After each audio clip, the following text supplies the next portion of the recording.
नागपुर शहर के प्रतापनगर थाना क्षेत्र के सावरकर चौक स्थित एक सलून में स्पा की आड़ में चल रहे देह व्यापार का भांडाफोड़ हुआ है। क्राइम ब्रांच ने गुप्त सूचना के आधार पर छापा मारकर 2 आरोपियों को गिरफ्तार किया और वहां से 2 पीड़ित युवतियों को मुक्त कराया है।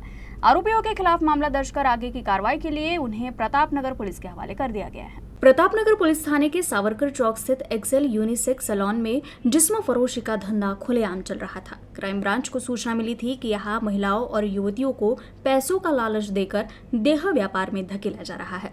पुलिस ने सबसे पहले एक बोगस ग्राहक भेजकर आरोपियों तक पहुंचने की योजना बनाई। ग्राहक बनकर पहुंचे पुलिसकर्मी ने सौदा तय किया और 6,000 रुपए में एक महिला की डील फाइनल की। जैसे ही सौदा तय हुआ, क्राइम ब्रांच की टीम ने तुरंत छापा मार दिया।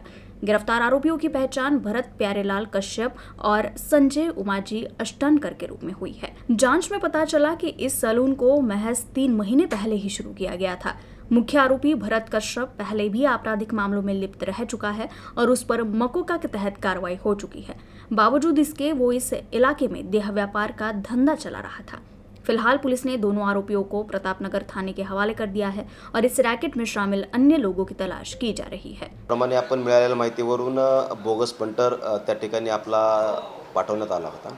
बोगस पंटर ज्याप्रमाणे गेला त्याप्रमाणे त्या ठिकाणी त्यांना 6,000 रुपयामध्ये एक महिला वेश्यागमनासाठी त्यांनी दिल्यानंतर पंटरने आपल्याला जो इशारा केला त्याप्रमाणे आपण त्या ठिकाणी आपल्या पोलीस पथकासह छापा टाकला होता। छापामध्ये सदर इसम नामे जे एक्सेल युनिसेक्स सलून चालवत होते संजय उमाजी अष्टनकर सोबत भरत प्यारेलाल कश्यप हे त्या ठिकाणी मिळून आले।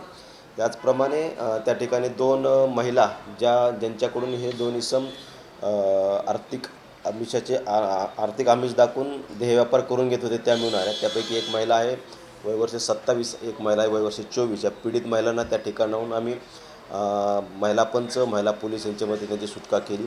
त्यातील जे आरोपी आहेत भरत कश्यप व संजय अष्टनकर यांना त्या ठिकाणाहून अटक केली आहे आणि पुढील कारवाई करता सदरचं प्रकरण दाखल करून मानवी अनैतिक व्यापार प्रतिबंधक कायद्यान्वये प्रतापनगर पोलीस स्टेशनकडे हस्तांतरित करण्यात आले आहे।